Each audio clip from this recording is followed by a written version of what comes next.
Hello friends, I welcome again all of you on this YouTube channel.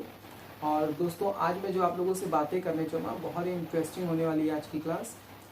Friends, जो लोग भी इस video को फर्स्ट टाइम देख रहे हैं उनसे मैं एक रिक्वेस्ट करूँगा कि अगर आप आज के वीडियो को एक बेहतर समझ के साथ देखना चाहते हैं तो इसके लिए ज़रूरी है कि पीछे जितने भी लेक्चर आपको दिए गए हैं आप उसको पहले देख लें, फिर आपको ये क्लास बहुत अच्छे समझ में आएगी। और जो लोग ऑलरेडी पीछे से सारे लेक्चर देखते हुए मेरे साथ साथ डेली आगे बढ़ रहे हैं उनके लिए मैं बता देता हूँ कि फ्रेंड्स, आज हम लोग एक अलग तरह से जितनी भी चीज़ों को अभी तक पढ़े हुए हैं उस पर एक सेंस डेवलप करने की कोशिश करेंगे, ठीक है। और मैं आपको बताऊंगा एक्चुअल में अभी आपने पिछले एक हफ्ते में क्या सीखा है। तो अभी तक मैंने लगातार आपके अंदर हर दिन की क्लास के साथ साथ कुछ नए सेंस के डेवलप करने की कोशिश किया।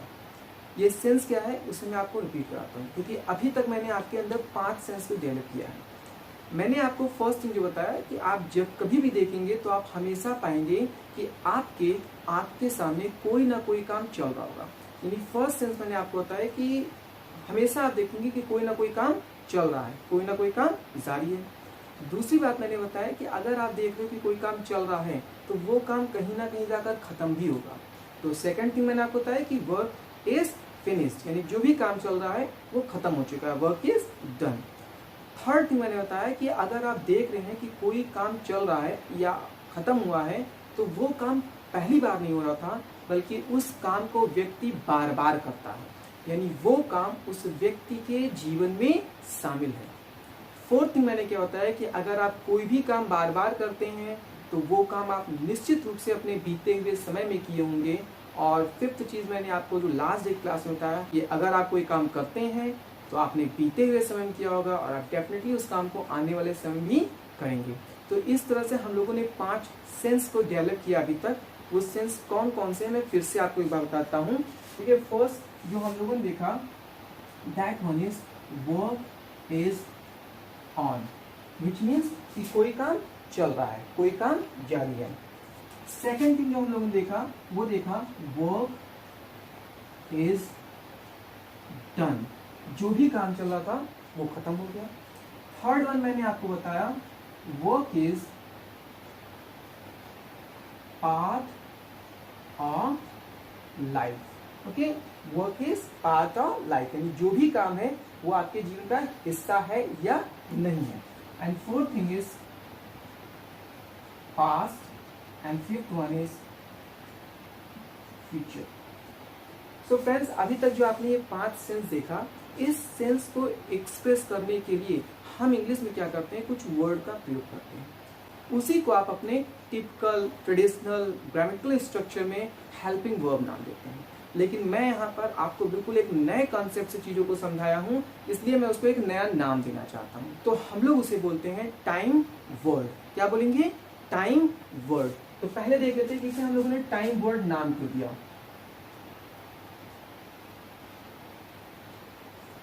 देखिए, टाइम वर्ड से नाम क्यों दिया। टाइम मतलब समय और वर्ड मीन्स शब्द, यानी कि ये कुछ ऐसे शब्द हैं जो हमें कराते हैं समय की पहचान। फिर से सेंटेंस को ध्यान दीजिएगा, ये कुछ ऐसे शब्द हैं जो हमें कराते हैं समय की पहचान। कैसे, अभी हम लोग देखेंगे। सबसे पहले ये देख लेते हैं कि हम लोगों ने कौन कौन से टाइम वर्ड किया है।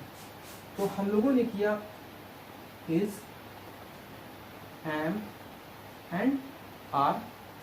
इसके बाद मैंने आपको बताया हैव एंड हैज। इसी तरह आपने देखा डू एंड डज, आपने देखा डिड और आपने एक देख लिया विल।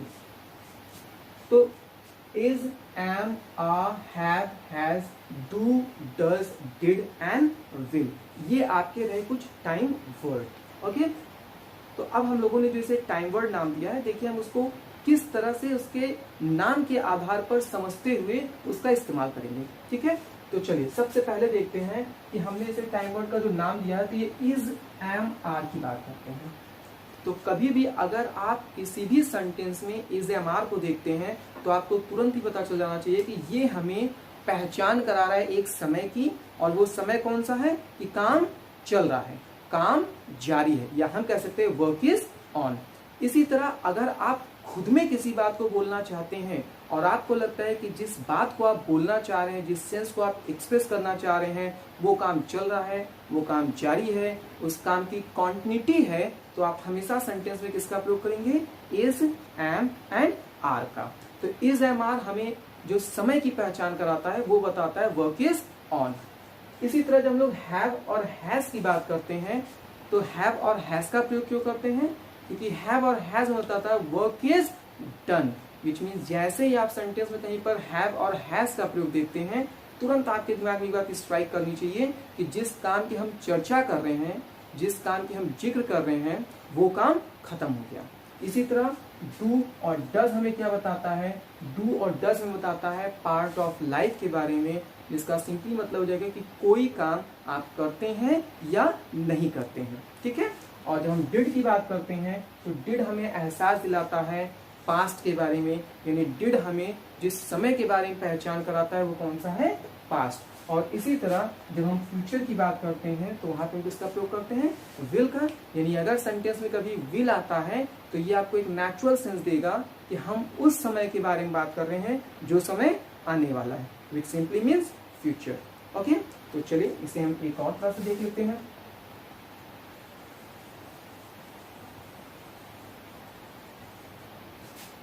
क्या देखते हैं हम कि अगर कोई काम चल रहा है, कोई काम जारी है, तो उस कंटिन्यूटी के सेंस को एक्सप्रेस करने के लिए हम जिस टाइम वर्ड का प्रयोग करेंगे वो क्या है? Is, am and are. इसी तरह अगर कोई काम खत्म हो जाता है, कोई काम फिनिश हो गया है, तो हम किसका प्रयोग करेंगे? Have and has. इसी तरह अगर आप देखते हैं कि जिस काम की हम चर्चा कर रहे हैं वो काम आप करते हैं या नहीं करते हैं, फ्रेंड्स मेरा आपसे कहने का मतलब कि मैं आपको समझा रहा हूँ, ये किसी और के लिए भी बात हो सकती है। जैसा कि आप जानते हैं कि यहाँ पर जब हम इस का प्रयोग करते हैं तो किसी और के सेंस में होता है, हम लोग यहाँ पर हैज का प्रयोग करते हैं तो किसी और के सेंस में होता है। बट जिस सेंस की बात हम कर रहे हैं वो सेंस चाहे आई हो, चाहे यू हो, चाहे ही हो, सभी के लिए होगा, ठीक है। अगर हम काम की क्वांटिटी के बारे में बात कर रहे हैं तो इज, एम, आर में से किसी भी चीज का प्रयोग कर सकते हैं जिसकी जरूरत होगी। आई के लिए आपको पता है हम एम का प्रयोग करेंगे, यू के लिए आर का प्रयोग करेंगे और ही या शी के लिए इज का प्रयोग करेंगे। तो ये सारी चीजें आप लोगों ने पीछे पढ़ा हुआ, इतने बेसिक से मैं फिर आपको नहीं समझाऊं। अगर आपको इन चीजों में दिक्कत हो रही तो आप फिर से जाकर के पीछे से वीडियो देखें और कंसेप्ट को क्लियर कर लें, ठीक है। तो जब हम work is part of life की बात करते हैं, यानी कोई काम आप करते हैं या नहीं करते, जब इस तरह का सेंस आता है तो हम किसका प्रयोग करते हैं? डू और डज की। इसी तरह जब पास्ट की बात आता है तो हम डिड का प्रयोग कर लेते हैं और जब फ्यूचर की बात आती है तो हम किसका प्रयोग करते हैं? विल का प्रयोग करते हैं। ओके, अब तो फिर से एक बार समझ लेते हैं कि अगर कभी भी हम टाइम वर्ड का जिक्र करते हैं और सेंस हमको ऐसा मिलता है कि कोई काम चल रहा है, कोई काम जारी है, तो वहां पर हम इज, एम, आर का प्रयोग करेंगे। अगर कभी किसी काम के फिनिश होने का सेंस आता है तो हम हैव या हैज का प्रयोग करेंगे। अगर किसी काम के पार्ट ऑफ लाइफ का सेंस आता है, यानी कोई व्यक्ति किसी काम को करता है या नहीं करता है, तो हम डू और डज का प्रयोग करेंगे। पास्ट के सेंस में हम डिड का प्रयोग कर लेंगे और आने वाले समय के लिए हम विल का प्रयोग कर लेंगे। सो अब मैं जानता हूं आप लोगों के साथ एक छोटी सी कंफ्यूजन और रहती है। ये छोटी सी कंफ्यूजन क्या है? एक्शन की फॉर्म। आप हमेशा इस बात को लेकर कंफ्यूज रहते हैं कि कहां पर हम एक्शन की कौन सी फॉर्म का इस्तेमाल करें। सो अगर आपने पीछे से सारे वीडियो को कॉन्सेप्ट क्लियर करते हुए देखा है तो मैं नहीं समझता कि अब आपको कोई दिक्कत होगी। फिर भी मैं आपको और बेहतर तरीके से उस कॉन्सेप्ट को क्लियर कराने का प्रयास करता हूं। यहाँ पर थोड़ा सा ध्यान दीजिए।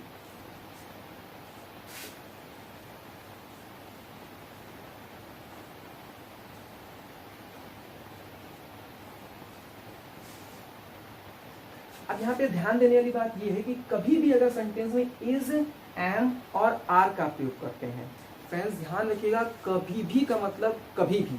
अभी मैं आगे आपको दिखाऊंगा कि हम किसी भी एक सेंस पे तीन तरह के सेंटेंस बना सकते हैं। पीछे आप लोगों ने देखा है, एक हम क्वेश्चन करते हैं, एक पॉजिटिव आंसर देते हैं और एक निगेटिव आंसर देते हैं। तो किसी भी एक तरह के सेंस पर हमारे पास तीन तरह के सेंटेंसेस होते हैं। तो अगर हम कभी भी इज, एम और आर का प्रयोग करते हैं, ऐसी स्थिति में हमेशा यूज करते हैं एक्शन की आईएनजी फॉर्म। कौन सी फॉर्म यूज करेंगे? ING form. तो ध्यान रखिएगा, always we use action plus ING form with is, am and are. इसी तरह अगर हैव और हैज की बात आती है, यानी काम के खत्म होने का सेंस होता है, तो हम यूज करते हैं एक्शन की third form. Again keep it in your mind, we always use action third form. कब? जब किसी भी काम के खत्म होने का सेंस होता है। अब अगर हम डू और विल की बात करते हैं, डू और विल की बात करते हैं, तो इसके साथ हम हमेशा यूज करेंगे एक्शन की फर्स्ट फॉर्म। ध्यान रखिएगा, मैं यहाँ पर आपको एक्शन की फॉर्म समझा रहा हूँ, सेंस नहीं, क्योंकि डू और विल का आपस में कोई एक लिंक नहीं है। डू अलग चीज को बताता है, विल अलग चीज को, बट अगर दोनों में कोई चीज कॉमन है तो सिर्फ एक, ये हमेशा यूज करते हैं अपने साथ एक्शन की फर्स्ट फॉर्म। तो मैं उम्मीद करता हूँ कि आपको ये तीन फॉर्म में कोई कंफ्यूजन नहीं होना चाहिए। इज एम आर के साथ हमेशा आईएनजी फॉर्म, हैव और हैज के साथ थर्ड फॉर्म, डू और विल के साथ फर्स्ट फॉर्म।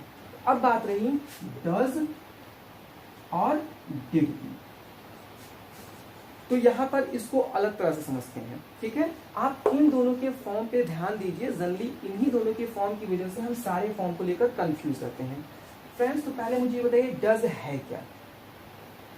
डज डू का एस या यस फॉर्म है, यानी जब डू में ईएस फॉर्म लग रहा है तो वो बन रहा है डज।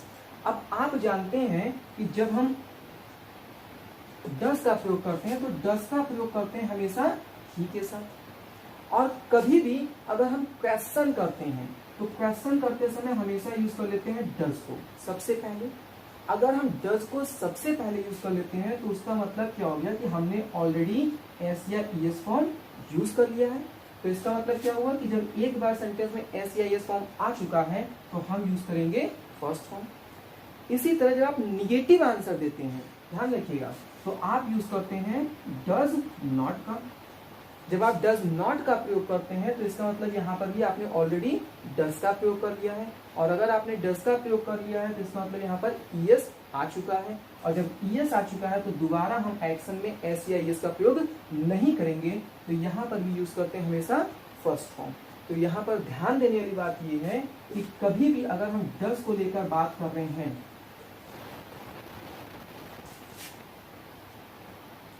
तो निगेटिव सेंटेंस में और इंट्रोगेटिव सेंटेंस में, निगेटिव सेंटेंस में और क्वेश्चन पूछते समय हम हमेशा यूज करेंगे एक्शन की फर्स्ट फॉर्म, हमेशा यूज करेंगे एक्शन की फर्स्ट फॉर्म। कब?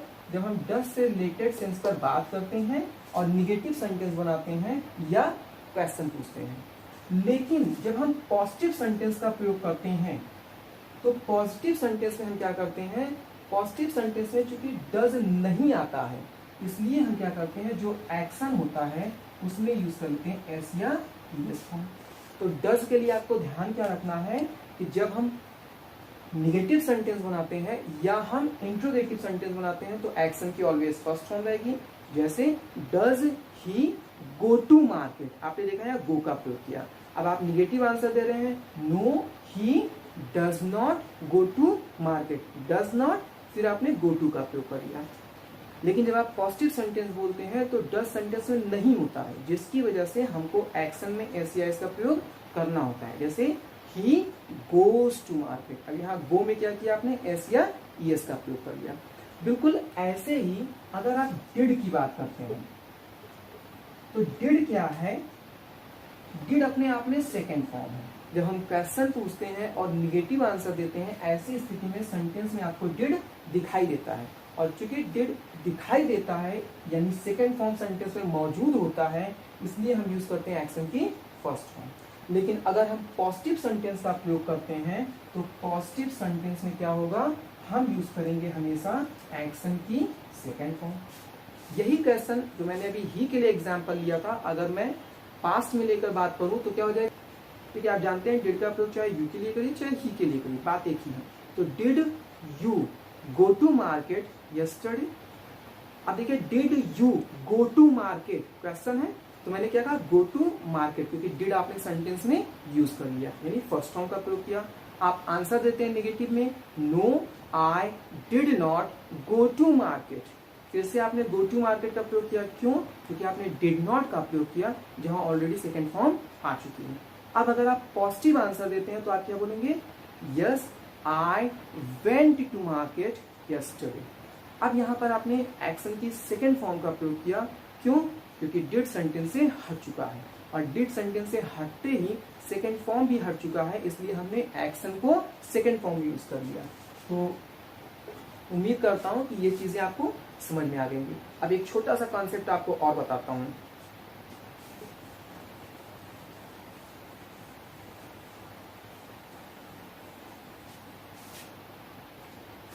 तो फ्रेंड्स, अभी तक आपने जितने भी तरह के सेंस सीखे हैं, जिसमें मैंने आपको 5 सेंस बताया, work is on, work is done, part of life, past and future. तो जब आप किसी भी सेंस की बात करते हैं तो आप हर सेंस पे 3 तरह के सेंटेंस बना सकते हैं। कैसे? चलिए मैं दिखाता हूँ।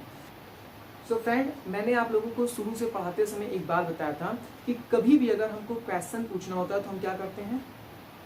क्वेश्चन पूछने के लिए हमेशा नॉट के साथ आने वाले खास वर्ड को सबसे पहले कर देते हैं। और आज हम लोगों ने क्या किया? वो नॉट के साथ आने वाले खास वर्ड को एक नाम दिया। हमने क्या नाम दिया? Time word. तो हम यहाँ से एक नया फॉर्मूला जनरेट करते हैं कि अब हम सबसे पहले नॉट के साथ आने वाले खास वर्ड यानी टाइम वर्ड को इस्तेमाल कर लेंगे। इसके बाद हम क्या करते हैं? इसके बाद हम प्रयोग करेंगे सब्जेक्ट का। मैं आपको ज्यादा ग्रामेटिकली स्ट्रक्चर नहीं फंसाना चाहता, बस आप थोड़े से इशारे समझ लीजिए कि हाँ, सब्जेक्ट का मतलब क्या है, आप किसके लिए जानना चाह रहे हैं। अगर आप यू के लिए जानना चाह रहे हैं तो यहाँ यू का प्रयोग करिए, और अगर आप किसी और के लिए जानना चाह रहे हैं तो ही या शी का प्रयोग कर लीजिए। ठीक है। इसके बाद हम प्रयोग करते हैं एक्शन, और ध्यान रखिएगा एक्शन की फॉर्म क्या होगी ये डिपेंड करेगा आपके टाइम वर्ड पर। इसके अलावा अगर आपको सेंटेंस में किसी भी और चीज की जरूरत होती है तो आप उसको आगे ऐड करिए। इस सीक्वेंस को कभी भी चेंज मत करिएगा। अगर आपको कभी भी क्वेश्चन पूछना है तो क्या करेंगे? सबसे पहले टाइम वर्ड का प्रयोग करिए। अक्सर आपने देखा बहुत सारे बोलते हैं यू आर गोइंग, बोलने के टोन से लग रहा है कि क्वेश्चन पूछ रहे, बट क्या क्वेश्चन बना? नहीं। क्यों? क्योंकि क्वेश्चन पूछने के लिए आपको जो टाइम वर्ड है उसे सबसे पहले लाना पड़ेगा। तो सेंटेंस क्या देगा? Are you going. सो ये मैंने अभी बताया कि आप टाइम वर्ड का इस्तेमाल करके किस तरह से क्वेश्चन बनाएंगे। अब अगर हम लोग आगे की बात करें तो कोई भी क्वेश्चन होता है तो उसका 2 ही आंसर होता है। एक, या तो आप हाँ में आंसर देंगे, दूसरा या तो आप ना में आंसर देंगे। इसका मैं फॉर्मूला आपको नहीं दे सकता क्योंकि ये अलग अलग सिचुएशन पर अलग अलग सेंटेंस आप बनाते हैं, बट इतना सीख लिए हैं कि किसी भी क्वेश्चन का आंसर आप कैसे देंगे। तो अब अगर हम टाइम वर्ड का प्रयोग करके क्वेश्चन बनाना चाहें तो 5 सेंस है और आप हर सेंस के क्वेश्चन को समझ सकते हैं। पहला, जैसे मैंने कहा, work is on. Friends, first day की जब क्लास थी तो मैंने जो आपको किसी भी काम के क्वांटिटी का सेंस बताया तो वहाँ मैंने आपको क्वेश्चन करना नहीं सिखाया था। इसलिए नहीं सिखाया था क्योंकि मैं शुरू में ही आपको सेंटेंसेस के कॉम्प्लिकेशन में नहीं फंसाना चाहता था। मैं चाहता था सेंस के साथ साथ आप सेंटेंस बनाना सीखिए। तो बहुत सी बार क्या होता है कि अगर हम किसी व्यक्ति को देख रहे होते हैं कि वो व्यक्ति उस काम को कर रहा है, उसके बावजूद हम उससे प्रश्न पूछते हैं, उसका 2 कारण है। एक, तो हम कंफर्म करना चाहते हैं कि क्या व्यक्ति वास्तव में उसी काम को कर रहा है जो मैं सोच रहा हूँ। जैसे अगर आप अपने किसी फ्रेंड के घर गए और आपने देखा कि वो कंप्यूटर पर कुछ कर रहा है, अब आपको अपने फ्रेंड के नेचर से लगता है कि वो तो हमेशा गेम में बिजी रहता है, तो शायद आप भी उससे पूछेंगे आर यू प्लेइंग गेम। सो हो सकता है आपका फ्रेंड भी आपको reply they know I am not playing game. इस तरह से आपने क्या किया? पूछकर कंफर्म किया। और कभी कभी ऐसा भी होता है कि जब आप किसी व्यक्ति से किसी भी काम को पूछते हैं कि क्या आप ये काम कर रहे हैं, तो उसका कारण एक ये भी होता है कि आप बीच में उसको इंटरप्ट करके वो थोड़ा सा स्पेस चाहते हैं जहां पर आप अपनी बातें उससे कर सकें। जैसे अगर आप किसी के ऑफिस में जाते हैं और आपने देखा कि वो अपने टेबल पर बैठकर कुछ लिख रहा है, तो शायद आप भी उससे पूछते हैं आई डूइंग एनी वर्क। फिर वो आपकी तरफ देखता है और अगर वो बिजी भी होता है तो कहता है यस आई एम डूइंग। क्या वो बताइए? और आपको स्पेस मिल जाता है कि आप तो बातचीत कर सकें। अच्छा, ऐसा भी हो सकता है कि वो आपसे बोले कि no I am not doing, बताइए क्या हुआ, फिर भी आपको मौका मिल जाता है। ठीक है। तो ध्यान रखिएगा कि जब हम यू से जानना चाहते हैं कि किसी काम को कर रहा है या नहीं कर रहा है तो आर का प्रयोग करेंगे, और अगर हम ही के लिए जानना चाहेंगे किसका प्रयोग करेंगे? इस का प्रयोग करेंगे। इसी तरह अगर किसी काम के खत्म होने का सेंस आता है तो हम क्या करते हैं? काम के खत्म होने का सेंस आता है तो हम हैव या हैज का प्रयोग करते हैं। और क्वेश्चन बनाने के लिए क्या होगा? हम हैव या हैज को सबसे पहले यूज कर लेंगे। कभी कभी जब आप किसी से पूछते हैं किसी भी काम को लेकर कि क्या आपने ये काम कर लिया, उसका भी 2 रीजन होता है। एक कि आप ये जानकारी चाहते हैं कि क्या वास्तव में सामने वाले ने उस काम को कर लिया। दूसरा, हो सकता है आपको उससे कुछ काम हो, जैसे आप घर में बैठे हैं और आपको मम्मी ने चाय दिया पीने के लिए, आप बैठ कर मस्ती से चाय पी रहे हैं और टेलीविज़न देख रहे हैं। 5 मिनट बाद मम्मी आती हैं और हो सकता है आपसे पूछें चाय पी लिया। पूछेंगे कैसे? चाय पी लिया यानी चाय पीने का काम खत्म हो गया। तो क्या करेंगे? हैव को सबसे पहले करेंगे, हैव यू टेकन टी। अब अगर आपको भी लगता है कि आपने चाय पी लिया तो आप भी बोलेंगे yes I have taken T. लेकिन अगर आपको लगता है कि नहीं अभी आपकी चाय खत्म नहीं हुई है तो आप भी कहेंगे no I have not taken tea. आपने बहुत सी बार देखा होगा, छोटे बच्चे होते हैं और जब वो कुछ खा पी रहे होते हैं तो आप उनसे पूछते हैं हैव यू फिनिश्ड। होमवर्क के लिए आप पूछते हैं उनसे हैव यू डन या हैव यू कंप्लीटेड। सो बाकी मैंने आपको पीछे सारे सेंस बताए हैं। तो अब आप देख सकते हैं कि जब वर्क इज ऑन होगा तो भी आप क्वेश्चन कर सकते हैं, वर्क इज फिनिश्ड होगा तो भी आप क्वेश्चन कर सकते हैं, work is part of life होगा तो भी कर सकते हैं, पास्ट के लिए भी कर सकते हैं और फ्यूचर के लिए भी कर सकते हैं। So guys, I hope you've got all these points and you better watch this video continue for further conversation and actions. Okay? Thank you.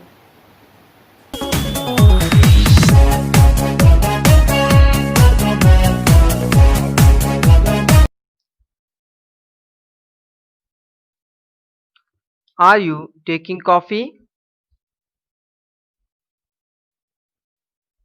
Yes, I'm taking coffee and my father is also taking coffee.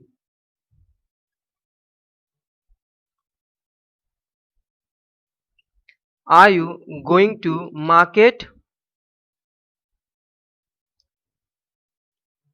No, I'm not going to market. I will go to market after some time. Are you cooking? No, I'm not cooking. I have cooked.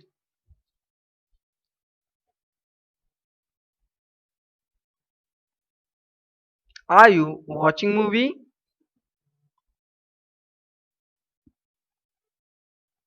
No, I'm not watching movie. I watch movie only on Sunday.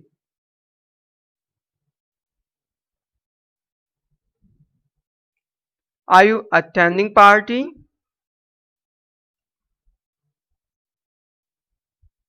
No, I'm not attending party. I attended party last week. Is he combing hair? No, he's not combing hair. He has combed hair. Is she dusting furniture? No, she is not dusting furniture. Her mother is dusting furniture.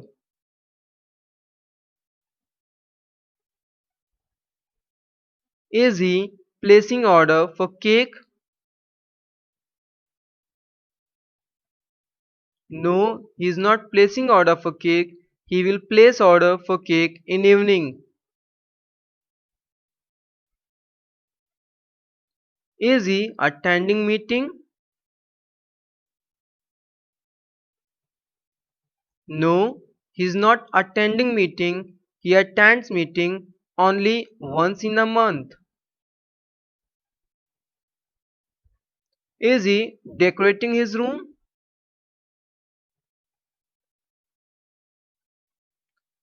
No, he is not decorating his room. He decorated his room last month. Let's have some practice sentences.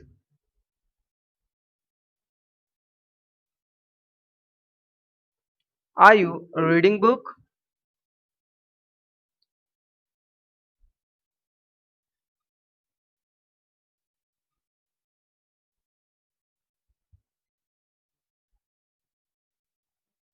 Are you operating computer?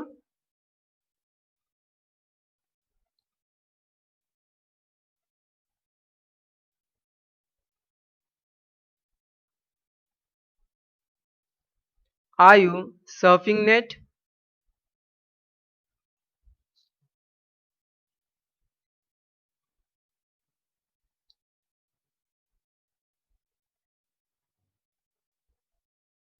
Are you driving car?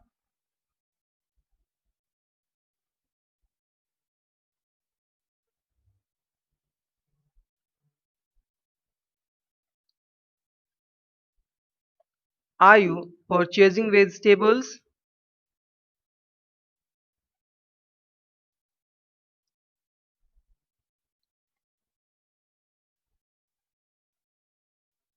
Is he bringing sweets?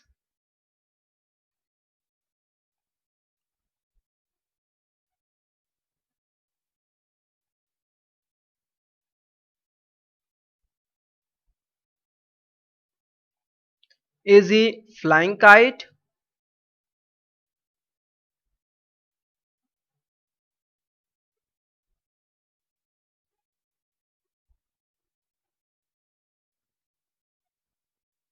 Is he monitoring students?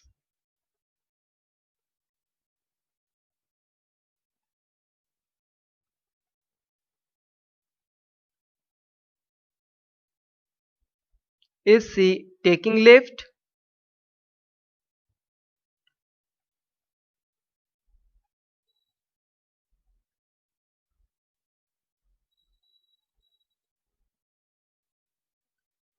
Is he organizing banquet?